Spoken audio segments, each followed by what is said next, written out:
केंद्रीय एजेंसी की कार्यवाही पर दोबारा सरकार वापसी का पड़ेगा असर। अब धीमा पड़ सकता है भ्रष्टाचार के मामलों का अनुसंधान। झारखंड में एक बार फिर हेमंत सरकार की वापसी व पूर्व बहुमत से बनने वाली सरकार का असर आने वाले दिनों में केंद्रीय एजेंसियों की कार्रवाई पर पड़ने वाला है। चुनाव से पहले केंद्रीय एजेंसियों की झारखंड में लगातार कार्रवाई हुई, लेकिन उसका असर झारखंड विधानसभा चुनाव पर कुछ खास नहीं पड़ सका। वही पिछली सरकार में रहे जिस मंत्री आलमगीर आलम को एजेंसी ने छापेमारी में मिले 35 करोड़ रुपए मामले में गिरफ्तार किया था, उनकी पत्नी को इस चुनाव में रिकॉर्ड तोड़ वोट मिले। आलमगीर आलम की पत्नी निशांत आलम पाकुड़ से सबसे अधिक वोट से चुनाव जीती। यही वजह है कि एजेंसियों की कार्रवाई अब कम हो सकती है और अनुसंधान पर भी इसका असर पड़ सकता है।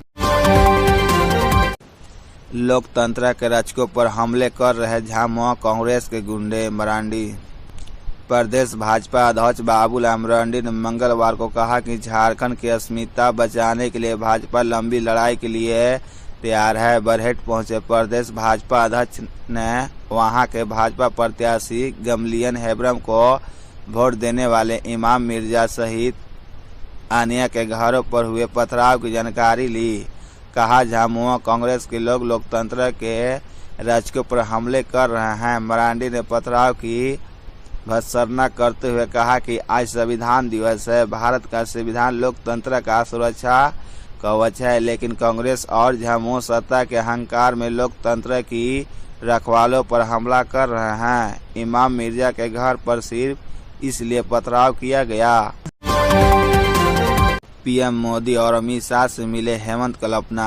राहुल, प्रियंका और खड़गे से मंत्रिमंडल पर चर्चा की। हेमंत बोले न्योता देने आए हैं। झारखंड में शानदार जीत के बाद जेएमएम लीडर हेमंत सोरेन दिल्ली के एक दिवसीय दौरे पर है। मंगलवार को उन्होंने पीएम नरेंद्र मोदी, गृह मंत्री अमित शाह, कांग्रेस अध्यक्ष मल्लिकार्जुन खड़गे, राहुल गांधी और प्रियंका गांधी से मुलाकात की। उनके साथ उनकी पत्नी कल्पना सोरेन भी थी। भाजपा नेताओं से मुलाकात के बाद हेमंत सोरेन ने कहा, आशीर्वाद के लिए आए थे, बहुत सारी बातें हैं, आगे भी मुलाकात होती रहेगी। वही सोरेन ने एएपी संयोजक अरविंद केजरीवाल से भी मुलाकात की।